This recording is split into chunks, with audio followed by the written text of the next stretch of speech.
আজকের সংস্থার সদস্য যারা আছেন তাদের সকলকে আমি শ্রদ্ধা জানাই এবং শুভেচ্ছা অভিনন্দন জানাই। রথযাত্রা এবং ঠাকুরমা স্বামীজির শ্রীচরণে প্রণাম জানিয়ে কঠোপনিষদ পাঠ করব।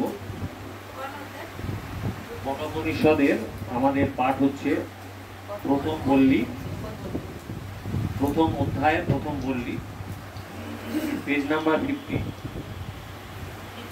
পেজ নাম্বার 50 থেকে শুরু হয়েছে। এখন আমরা পেজ নাম্বার 61 এসেছি। 61 পড় করব। পেজ নাম্বার 50 থেকে শুরু হয়েছে। ওই বইটার সাথে মিলবে না, না ওইটা তো উপনিষদ, আমি পাঠ করছি এটা ইন্টারপ্রেশন, আর ওইটার সাথে পেজটা ম্যাচিং হবে না। আপনি প্রথম অধ্যায়টা খুলুন, কঠোপনিষদ খুলুন, কঠোপনিষদের এবং প্রথম বল্লী এটা খুলুন। দেখুন এর সাথে প্রথমেই শান্তি মন্ত্র, ওম সহনাও ভবতু সহনৌ ভুনক্তু সহ বীর্যং করবাবহৈ তেজস্বী নাবধীতমস্তু মা বিদ্বিষাবহৈ। ওম শান্তি শান্তি শান্তি। কঠোপনিষদের আমরা এখন পর্যন্ত 15টি মন্ত্র পাঠ করেছি, অনুধ্যান করেছি এবং তাদের ব্যাখ্যা হয়েছে।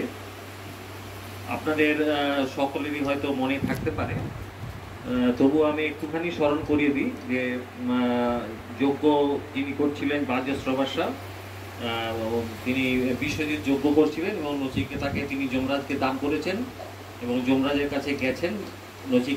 নচিকেতা একটি বিস্ময় বালক এবং অলৌকিক ক্ষমতা সম্পন্ন।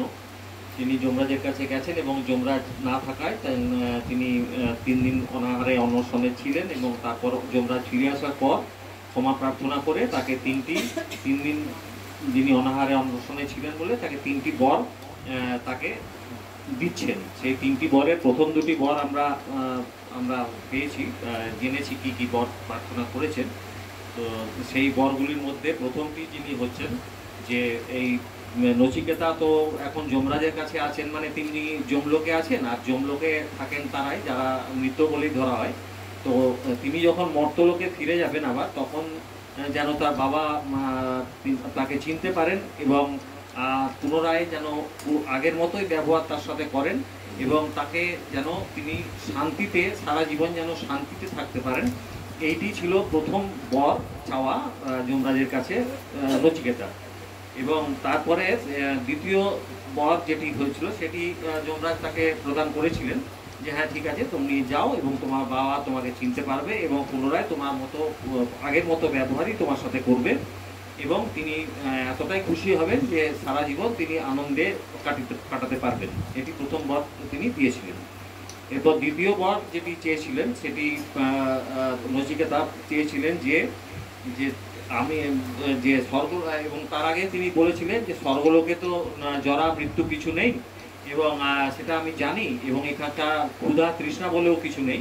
তো সেই সমস্ত ত্যাগ করে এখানে যারা স্বর্গবাসী যারা আছেন তারা মহা আনন্দে এখানে দিন কাটাচ্ছে, যেহেতু এখানে মৃত্যুও কিছু নেই, জরা ব্যাধি নেই এবং ক্ষুধা তৃষ্ণাও নেই। এবং এটাও আমি জানি যে এইখানে আসতে গেলে, এই স্বর্গলোক বাস করতে গেলে অগ্নিবিদ্যা জানার প্রয়োজন হয়। এই কথাটি নচিকেতা যমরাজকে বলেছিলেন। তো সেইটি তখন তিনি তারপরে তিনি বললেন, নচিকেতা দ্বিতীয় বর যেটি চাইলেন তখন তিনি সেটি বলেছিলেন হে মৃত্যুদেব, হে যমরাজ, একমাত্র এই অগ্নিবিদ্যা যে উপায়ের যে স্বরূপ, সেই অগ্নিবিদ্যা স্বরূপটি একমাত্র আপনি বলতে পারবেন। এটি আমি জানি, আপনি বিশেষভাবে জানেন, এটি আপনি ছাড়া আর কেউ বলতে পারবেন না। সুতরাং আমাকে বিশেষভাবে এই তত্ত্ব, অগ্নিবিদ্যার যে তত্ত্ব, সেটি আপনি উপদেশ করুন, যা জানলে মানুষ স্বর্গলাভ করে এবং বাসকারী মানুষদের বাসীদের মতো অমরত্ব এবং দেহত্ব দুটি প্রাপ্ত। তো এই প্রার্থনা করার কথা জানার পরে নচিকেতার যমরাজ অগ্নিবিদ্যার গোপনীয়তা সম্বন্ধে নচিকেতাকে বললেন যে হে নচিকেতা, তোমার এই স্বর্গদায়ক অগ্নিবিদ্যার যথার্থ জ্ঞাতা আমি একমাত্র তোমাকে সত্যি জানাতে পারি, কিন্তু সেটা এক খুবই গোপনীয় এবং এটা মানুষের মনের মধ্যে উজ্জ্বলভাবেই থাকে, গুহায়, মানুষের হৃদয়রূপী গুহার মধ্যে থাকে। সেটি আমি তোমাকে বলবো। তো বলার পরে তো তারপরে তিনি তাকে নচিকেতাকে বলছেন যে দ্বিতীয় বর হিসাবে তিনি তাকে যে বলছেন যে সেই স্বর্গলোপের কারণস্বরূপ যে অগ্নিবিদ্যা সেইগুলি তাকে বললেন। তাকে কি বললেন যে যা যা এই অগ্নিবিদ্যা প্রাপ্ত করার জন্য যা যা এবং বা যতগুলি ইট লাগে বা যা কুণ্ড নির্মাণের জন্য যে সমস্ত ইট লাগে বা অগ্নিবিদ্যার চয়ন কিভাবে করতে হয়, সেই পদ্ধতি কিভাবে করতে হয় সেটি একদম বিশদভাবে তিনি বললেন নচিকেতাকে। এবং সব কিছু শোনার পরে নচিকেতা যখন শুনলেন সব, তখন যমরাজ তাকে বললেন এতক্ষণ আমি তোমাকে যা যা বললাম তুমি আনুপূর্বিক প্রথম থেকে শেষ অবধি সেটি একদম আবৃত্তি সহকারে আমাকে বলো। তো নচিকেতা তখন সঙ্গে সঙ্গেই তিনি যা যা বলেছিলেন অগ্নিবিদ্যা সম্বন্ধীয় যা যা কথা বলেছিলেন, তিনি নচিকেতা একদম আনুপূর্বিক একই রকমভাবে যা যা তিনি বলেছিলেন একদম পুরো একই কথা তিনি তাকে যমরাজকে বললেন।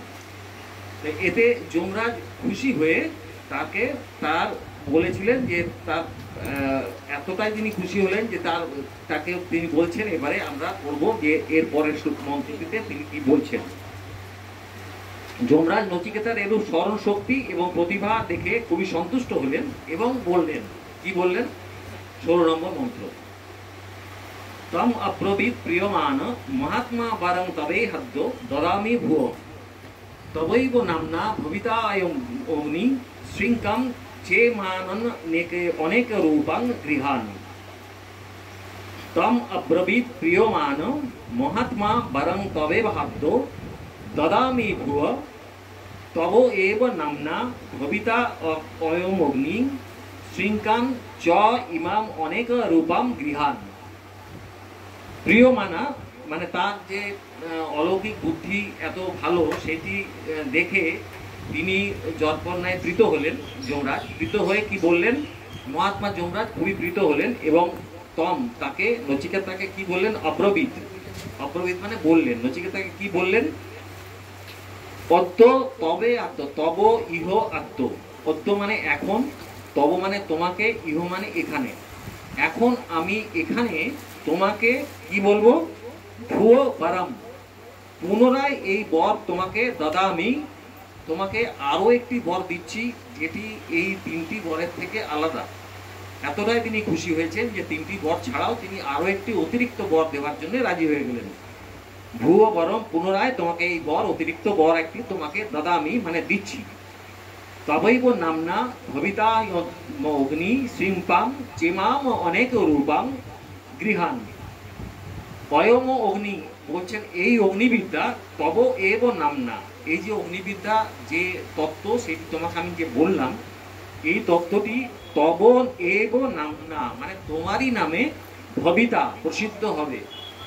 এই অগ্নিবিদ্যার তত্ত্বটি তোমার নামে প্রসিদ্ধ হবে। চ ইমাম, চ ইমাম অনেক রূপাম গৃহান, চ ইমাম এবং এই অনেক রূপাম শৃঙ্কাম মানে বহু বিচিত্র মণিমাণিক্যযুক্ত একটি রত্নহার। অনেক রূপাম শৃঙ্কাম একটি বহু বিচিত্র মণিমাণিক্যযুক্ত একটি রত্নহার তিনি নচিকেতাকে প্রদান করলেন এবং বললেন গৃহান, এই হারটিও তুমি গ্রহণ করো। তিনি এতটাই খুশি হয়েছিলেন, তাকে একটি অতিরিক্ত বর দেবার জন্য বললেন এবং তার নামে এই অগ্নিবিদ্যাটি তার নামে প্রসিদ্ধ হবে বলে বলে দিলেন এবং একটি হারও তাকে প্রদান করলেন। মহাত্মা যমরাজ অত্যন্ত সন্তুষ্ট হয়ে নচিকেতাকে বললেন, তোমার অতুলনীয় যোগ্যতা দেখে আমি মুগ্ধ, তার জন্য আমি খুশি হয়ে এখন তোমাকে না চাওয়া সত্ত্বেও অতিরিক্ত আরেকটি বর দিচ্ছি। যে অগ্নিবিদ্যা তোমাকে উপদেশ করলাম সেই অগ্নিবিদ্যা আজ থেকে তোমার নামেই পরিচিত হবে এবং তৎসহ দেবত্ব প্রাপ্তির জন্য বহু বিচিত্র যজ্ঞ বিজ্ঞান রূপী এই রত্ন হারটিও তোমাকে উপহার দিচ্ছি, এটিও তুমি গ্রহণ করো। যমরাজ এবার নাচিকেত অগ্নির ফল বিষয়ে বর্ণনা করছেন। নাচিকেত অগ্নি মানে এইমাত্র তিনি নচিকেতার নামে এই অগ্নিবিদ্যাটিকে নামাঙ্কন করেছেন। সেই জন্যেই এই অগ্নির নামটি হয়ে গেল নাচিকেত অগ্নি। এবং সেই নাচিকেত অগ্নি যেটি, তার ফল বিষয়ে তিনি বর্ণনা করছেন যমরাজ। কি বলছেন? ত্রিনাচিকেত স্ত্রীধীরেত্য সন্ধিম ত্রিকর্মকৃত তরতি জন্ম মৃত্যু ব্রহ্মযজ্ঞং দেবম ইড্যম বিদিত্য়া নিচাজ্যেমাং শান্তিমত্যন্ত মেতি। আরেকবার পড়ছি। ত্রিনাচিকেত স্ত্রীভিরেত্য সন্ধিম ত্রিকর্মকৃত তরতি জন্ম মৃত্যু ব্রহ্মযজ্ঞং দেবম ইড্যম বিদিত্বা নিচাজ্যেমাং শান্তি অত্যন্ত মেতি। ত্রিনাচিকেত মানে হচ্ছে এই যে নাচিকেত যজ্ঞ যেটি নামাঙ্কিত হলো নচিকেতার নামে, এই অগ্নি যজ্ঞটি শাস্ত্রজ্ঞ বিধি অনুসারে 3 বার অনুষ্ঠানকারী। শাস্ত্র মেনে নিয়ে, শাস্ত্রের বিধি অনুসারে যিনি, যে জ্ঞানী ব্যক্তি 3 বার এই অনুষ্ঠানটি করেন। এই অনুষ্ঠান এই নাচিকেতা অগ্নিযজ্ঞ। এই অগ্নিযজ্ঞটি যিনি অনুষ্ঠান করেন 3 বার তাকে করতে হবে। কিভাবে করবেন তিনি? ত্রিভি সন্ধিম ইত্য মানে 3টি বেদের সঙ্গে যুক্ত হয়ে। কি কি বেদ? ঋগ, সাম, যজুর্বেদ। এই 3টি বেদের সঙ্গে সংযুক্ত হয়ে। কিভাবে সংযুক্ত হয়ে? মানে 3টি বেদকে সম্যকভাবে জেনে তিনি আগে বেদের তত্ত্ব, এই 3টি বেদের তত্ত্ব সম্বন্ধে সম্যকভাবে জানবেন। তারপর তিনি এই শাস্ত্র অনুসারে 3 বার এই নাচিকেতা যজ্ঞটি সম্পন্ন করবেন। তারপরে বলছেন ত্রিকর্মকৃত, এবং 3টি ত্রিবিধ কর্ম, 3টি কর্ম তাকে করতে হবে। কি কি কর্ম? নিষ্কাম ভাবে যজ্ঞ করতে হবে, দান করতে হবে এবং তপস্যাকারী হতে হবে। তিনি তপস্যা করবেন, নিষ্কাম ভাবে যজ্ঞ করবেন এবং দান করবেন। এই 3টি কর্ম তাকে করতে হবে। ত্রিকর্মকৃত, ত্রিবিধ কর্ম তাকে করতে হবে। এবং তারপরে কি বলছেন? তারতি ত্রিকর্মকৃত তরতি জন্ম মৃত্যু। তখন তার কি হবে? তিনি জন্ম মৃত্যুর থেকে তরতি, তরতি মানে পরিত্রাণ লাভ করবেন। তিনি আর জন্ম মৃত্যুর পারে চলে যাবেন। তারা তিনি অমরত্ব লাভ করবেন। তারা জন্ম মৃত্যু বলে কিছু থাকবে না। তারপরে বলছেন ব্রহ্মযজ্ঞং দেবম ইড্যম বিদিত্বা নিচাজ্যেমাং শান্তিমত্যন্ত মেতি। ব্রহ্মযজ্ঞম, ব্রহ্মযজ্ঞ মানে এখানে যজ্ঞ মানে বর্গের য নয় গ, অন্ত্যস্ত জ ইয়গ নয়। অন্ত্যস্ত জ ইয়গ গ মানে আমরা যেটা যজ্ঞ করি, যে অনুষ্ঠানে আহুতি দেওয়া হয় সেটি। এটি কিন্তু তা নয়, এটি হচ্ছে বর্গের জ ইয় গ। বর্গের জ ইয় গ মানেটা হচ্ছে ব্রহ্মের যজ্ঞে, মানে জ্ঞাত, ব্রহ্ম হইতে জাত। যজ্ঞ হচ্ছে ব্রহ্ম হইতে জাত। এই যে বলছেন ব্রহ্মযজ্ঞম মানে ব্রহ্ম হইতে জাত, ব্রহ্ম থেকে জাত, উৎপন্ন, জাত জগতের জ্ঞাতা। ইডাম দেবম স্তবনীয় এই অগ্নিদেবকে বিদিত্বা মানে বলতে চাইছেন যে ব্রহ্ম হইতে উৎপন্ন এই জগৎকে জানিবার যে আধার, এই ব্রহ্মযজ্ঞ করার জন্য, ব্রহ্মজগৎকে জানার জন্য যে আধার, সেই আধার ব্যক্তি হচ্ছে এই অগ্নিযজ্ঞ। এই অগ্নিযজ্ঞটি স্তবন করে অগ্নিদেবকে বা জেনে, যজ্ঞ সম্বন্ধে, ব্রহ্মযজ্ঞ সম্বন্ধে জেনে কি বলছেন? নিচাজ্যে মাং শান্তি অত্যন্ত মেতি। নিচাজ্য মানে হচ্ছে নিষ্কাম ভাবে অগ্নি চয়ন করবেন। তিনি যখন যজ্ঞ করছেন তখন নিষ্কাম ভাবে অগ্নি চয়ন করবেন, তাতে ইমাম অত্যন্তম শান্তি এতি, এবং তাতে তিনি পরম শান্তি লাভ করবেন। যেমন আমি লাভ করেছি, যমরাজ নচিকেতাকে বলছেন যেমন আমি লাভ করেছি সেরকম পরম শান্তি তিনি লাভ করবেন। ব্যাখ্যা হলো 3 বার এই অগ্নির চয়ন এবং যজ্ঞের অনুষ্ঠানকারী পুরুষ 3 বেদের তত্ত্ব হৃদয়ঙ্গম করে নিষ্কাম ভাবে যজ্ঞ, দান, তপস্যারূপ 3 কর্মের অনুষ্ঠান করেন এবং ইহজগতে জন্ম মৃত্যুর হাত থেকে চিরকালের জন্য নিস্তার লাভ করেন। ব্রহ্মা থেকে উৎপন্ন এই যে জগৎ, সেই জগৎকে জানবার উপায় স্বরূপ এই আরাধ্য দেবতা অগ্নি দেবতাকে যিনি যথাবিধি এবং শুদ্ধ চিত্তে চয়ন করে তার আরাধনা করেন, তিনি অপার শান্তি লাভ করেন, যা আমি লাভ করেছি। নমস্কার।